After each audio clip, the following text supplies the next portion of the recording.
Hello, welcome back to my channel. On this channel, I talk about life in Canada, studying in Canada, and personal development. So today I will be talking about the expectations versus the reality of living in Canada. In general, once you're coming to Canada, once you're just traveling in general, you always have some sort of expectations on what you would expect when you're coming to Canada. Of course, you will need to be open minded because things change and things happen. And I had my expectations, and yeah, when it came to those expectations, there were other realities. So in this video, I will be telling you all of the things that I expected would happen versus the actual reality of Canada. Now, the biggest one and the biggest expectations are going to be weather related, but there are other things as well.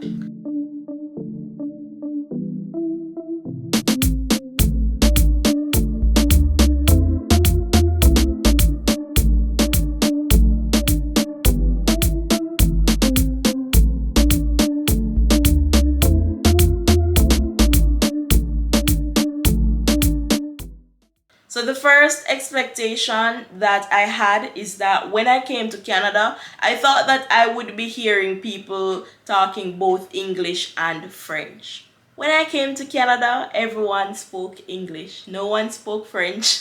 And since I've been here all these years, I've only heard one person speak French since I've been in Canada. One Canadian that speaks French. Because they said that Canada is bilingual, Canada speaks both French and English, I expected that I would be hearing persons speaking French, and I saw it as an amazing opportunity to learn French in Canada, but no one speaks French here. But the main thing is that no one speaks French in PEI, no one speaks French in all the other provinces except for Quebec. Quebec is a province where it is primarily French, and they kind of have their own rules and regulations as it relates to French speaking there. And what they're saying is that French is the main language there and English is just secondary. So because of that, everyone that works and lives in Quebec needs to know both French and English. Outside of Quebec, everybody speaks English. So that is something that I did not expect. I thought that I would be learning French and I would be fluent by now, but no, that wasn't the case because no one else speaks French. So that was the first unexpected reality of living in Canada. The second unexpected reality that I had was all about getting job in Canada. I heard everyone saying jobs are easy to get in Canada. Don't worry, you'll get a job. It's easy. Yeah. Everything is just easy and you'll get a job. Like, jobs are in demand, so it's easy to get a job. That was not the reality when it came to living in Canada. That was not the reality. When I came to Canada, I could not find a job. I actually took 4 months to find a job when I came to Canada. I also came to Canada during COVID-19, so that did put a damp in the issues, where even positions that were available, the companies immediately say they are not hiring for these positions because they don't know and they cannot predict the future of what will happen with COVID-19. So no one was hiring when I was looking for a job. But pre-COVID, I only had 2 months, and during that time, I don't think I started to seriously look for a job January and February when I first came to Canada. But when I got serious and I was like, okay, I gotta get a job, let's go. And I got serious about it. I got one in April. But it's a bit different with me because when I first came, I was also looking directly for a job in the field that I did before coming to Canada. However, what else I also find out, this is like a bonus, but what I also found out is that it's very hard to get the job in high skilled fields or just medium skilled, semi skilled. it's really hard to get a high skill job in Canada. So because of that, first of all, I didn't know that previously, and a lot of what I share on my videos, I actually didn't know that, like, coming into Canada. Like, everything that I talk about are things that I learned on the way. Even the video I did the other day when I talk about free monies in Canada, I did not know about those things when I first came to Canada. And even with the GST that I spoke about, with that, I did not know about it. And for 2 years, I did not get that benefit where I could be getting free money. And I didn't know anything about it. And if you don't apply, you don't get it. So that is why it is good to watch these videos that I make, because you are learning about things that I did not know when I first came. When it comes to me even talking about thrift store, I didn't know about them when I first came. I was paying the same expensive amounts that everybody paid until I found out these new ways of getting something that is for $30 versus getting something that is for $400 for $30. And I'm like, this has been available all this time. But I mean, when I first came as well, I was not going to buy anything for $400. If you tell me something for $400, I'll do without it. And that is one of the biggest things as well, is that it's better that you actually come to Canada with like a winter jacket and a winter boot. Otherwise, you're spending $400 and $300 to $400 on our shoes and a winter jacket. Good thing is you don't need to buy it a second time, but that's like $1,000 at the end of the day. Specifically $700. That's a crap ton of money. So if you want to spend that money, that's up to you. But for me, I think the thrift store has been very helpful with persons who do not have $300 and $400 to be buying a winter jacket and a winter boot. And you can also buy it at, like, in China, AliExpress as well. AliExpress sells cheap stuff. You can check them out as well if you're looking for snow stuff, because China also has winters. It's just mild, but they still have winters as well. So yeah. So that's on that, if you want to know that. My next unexpected reality is that PI is cheap. Everybody told me that, oh, if you go to the Atlantic region, it is way cheaper than the rest of Canada. And I thought, okay, cool. So there is some truth to it. So what I've learned is that if you want to buy a house in PEI, or if you want to buy a house in the Atlantic region, it's going to be way cheaper. That's correct. If you're renting in the Atlantic region, it is way cheaper than places like Toronto, Alberta, all of them, all the other places. It's cheaper for rent, buying a home, and it's also cheaper with tuition.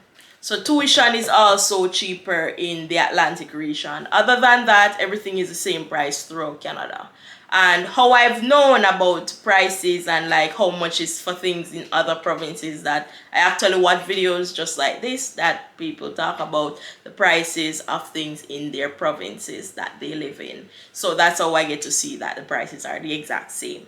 When it comes to rent, when we talk about rent in Ontario versus rent in PEI, that's a huge gap, where an international student can get a place here for like $500 to $800. International student in Toronto gets places for like, let me try and get the right amount, about $1,100 to $1,500, and it can be more than that as well. That is a lot more. That's like 2 times the amount, going to even 3 times the amount as it relates to PEI and PEI versus Toronto.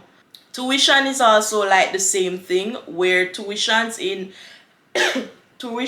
Toronto can be about $25,000 to $30,000 per year, but the tuition in PEI is about it's a huge range. It's like about $8,000 to $15,000 in the whole Atlantic region, not just PEI, but Nova Scotia, Newfoundland, and New Brunswick. The next unexpected reality that I had while living in Canada is that your body gets accustomed to the cold.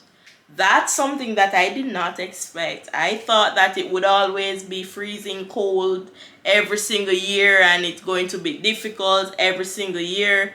But actually, your body actually adapts to the cold. So when I first came here, I experienced hair loss in areas here. In here, I think I experienced hair loss when I first came to Canada because my body was not accustomed to the cold. I also experienced extremely dry skin, which I still experience that now, but the hair loss I haven't experienced that. And my hair was also extremely thick from just being outside in the cold. It was super thick because my hair and my body was getting accustomed to the cold, and it was a dramatic change from coming from Jamaica where the weather was extremely hot to moving to somewhere extremely cold. My hair was adapting, so my hair was super super dry. I've never felt my hair that dry in my entire life. And after that first winter, after the other winter, it wasn't as bad. I was dumping things in my hair, just dumping moisture, dumping. It wasn't working. Like I was When I say dumping, I mean like I'm loading things on my hand. I'm loading on the creams and all these things on my hand, and I'm just coating my hair with it, and it was still dry. So that's when I saw that there was a severe problem. But I thought I would have that issue throughout my entire experience in Canada, but that haven't been the case. It actually changes. Like no, my hair doesn't get affected by the cold anymore. Like I back then, even the first winter, I was wearing like a tam and it didn't help. But now I even go outside without it. I rarely actually wear a tam during the winter anymore. So that just shows you that you really get accustomed to the cold. Before, when you first come, you might wear a super thick gloves, you might wear a super thick hat with fleece in it, and you wear this huge jacket, and you wear all these things, and you are actually not hot, you're still cold. That's something that you get accustomed to, and you don't need to do that long term. It's just when you first come to Canada, you have to do all those things because it feels extremely cold because you've never experienced it before, but your body gets accustomed to it. So the bad part on that is that when it's time to go deal with the heat back in Jamaica, I'm in trouble because my body is accustomed to the cold at this point because it is mostly cold here than it is hot. Which leads me in my next unexpected reality of Canada, which is that Canada actually gets warm. Like, let me talk about the weather. So, when it comes to weather in Canada, it wasn't an unexpected reality for me because everybody told me about the cold. Like, people are like sorry for me. Like, they're like, "Oh, do you know about the cold in Canada? Do you know about it?" I'm like, yes, I've read about it. And they're like, it's severe. And there was a lady that she held my hand and she was like, I have nosebleeds while I'm in Canada. I'm like, yeah. I've heard about it, and I did a lot of research, and I actually did research on like the worst temperatures ever, like people who live in like negative 60 degrees, just because if you learn about those extreme temperatures, it's easier to manage the negative 20, which is still extreme temperature. But that's how I learned about it. So I was looking at like videos from persons who live in Yukon where it goes to negative 60 degrees, and it's very fascinating to watch it. Like, it's good to watch those videos, like persons who live in Yukon and like students, how they go to school. You should watch videos on it. Like, it's very fascinating. Yeah, so it can be extremely cold, and it is extremely cold. So what you have to do is to just ensure that you are wearing the right clothing. Once you wear the right clothing, you won't be cold. That's something that I saw where I have worn more clothes that I'm supposed to wear and I'm hot. which means once you wear the right layer of clothing, you will be perfectly fine. Now, as it relates to perfectly fine, you will be warm and cozy during the winter. However, one of the biggest unexpected realities of living in Canada is that when winter comes, you tend to be indoors a lot more, and that actually increases your risk of having depression and anxiety. So because of that, there are many people in Canada who has seasonal depression, where every single winter they are depressed from being indoors and cannot go outside and things like that. So that has been a big change that I'm still dealing with it and figuring out how this works. I mean, I'm not depressed. The problem that I have is that I do not want to leave the house. I just stay indoor. I'll stay indoor every single day. If it's up to me, I'll stay indoor every single day. It's a good thing that I actually have responsibilities. I have to go to work or go to school, but outside of that, I'm not leaving my house. I'm not leaving to go take a walk. I'm not leaving to anything as it relates to outside. No thank you. No thank you. I'll stay indoor. So that has been something that I'm still working and figuring that out, because that's still an issue with not wanting to leave the house throughout the winter. But as it relates to depression, I'm not actually depressed. I just don't want to go outside. Not depressed.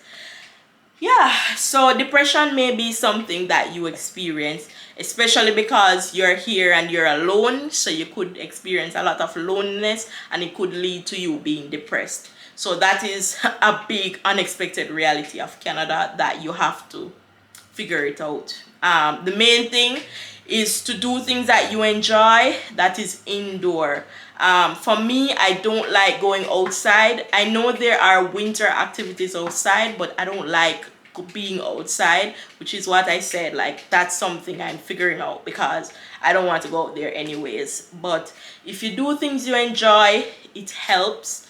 But many people still struggle a lot with depression in Canada during the winters. So that is something you definitely need to bear in mind. Next, Canada can become hot. That is a big unexpected, like I've never thought about that. Like everyone speaks about how cold Canada is. I forgot that there's a possibility that it could get hot. So my culture shock is not when it's cold. That's not my culture shock. My culture shock is when it gets warm. When I feel warm, I'm like, which country am I in? It feels very different when you come to Canada, and it feels very different when it's warm in Canada. Like it's like, is this Canada? Like it can actually get warm here. So yeah, that has been an unexpected reality. Like even now the sun is coming in. That's where the unexpected reality is. Like it can get warm here and hot here. Yeah. Yeah. And the next one, and this is a fun unexpected reality of Canada, is that the sun just came out and now it's completely gone. Like you can see it in the video that the lighting literally just completely changed to cloudy. Interesting. Anyways, the fun unexpected reality of Canada is that the nighttime ends at 9 p.m. That's when the sun sets at nights during the summertime, and that has been an amazing unexpected reality of Canada, where yes, you go through the 3 months of the horrible winter, but it gets better, where during the summer you actually get 4 additional hours. Because for me, nighttime doesn't go beyond maybe 6:30 throughout the year. So having nighttime until 9 p.m. has been amazing, because even when you leave work at 4 p.m., you can still get a lot done. You can go out and do whatever you want, because during the summer you can do things. It's warmer. You can do hikes, whatever you like to enjoy. There's no party in PI. If you want to go to parties, Toronto and those places, but it's warm. And bright until 9 p.m. So that has been a fun, unexpected reality of Canada. Thank you so much for watching the video. I hope you found it helpful. Remember to subscribe to the channel. I leave on the screen right now, I'm going to place the video about the three free monies in Canada, so that you know about the free monies and can take advantages of them by just signing up. Once you've watched the video, you'll hear what you need to do to get those free monies while you're in Canada. Watch that video. I'll leave it here up on the screen right now. Thank you so much for watching, and I'll see you in my next